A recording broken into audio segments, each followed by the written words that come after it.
ইলিশ মাছের ভাপা বানানোর জন্য বাবা বাজার থেকে ইলিশ মাছ নিয়ে এসেছে, তাই পিসমণি কেটে দিচ্ছে মাছটা। পিসমণি মাছটা কাটতে কাটতে আমি ততক্ষণে যে মশলাগুলো রেডি করে নেব। ভাপার জন্য সর্ষে, পোস্ত, কাঁচা লঙ্কা একসঙ্গে বেটে নিচ্ছি।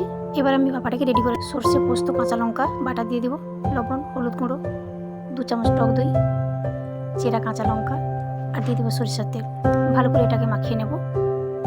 ভালো করে না মাখালে মশলাগুলো মাছের ভিতরে ঢুকবে না, তাই ভালো করে মাখিয়ে নেব। মাখানো হয়ে গেছে। এবার এই টিফিন বাটিতে করে একে একে সাজিয়ে নেব। যে মশলাটা প্লেটে রেখে গেছে সেই মশলাগুলো একসঙ্গে দিয়ে দেবো। উপর থেকে একটু সরষের তেল দিয়ে ঢাকনা দিয়ে 10 মিনিটের জন্য রেখে দেবো।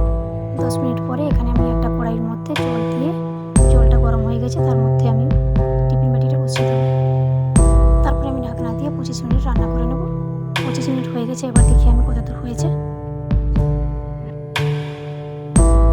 আমার ইলিশ মাছের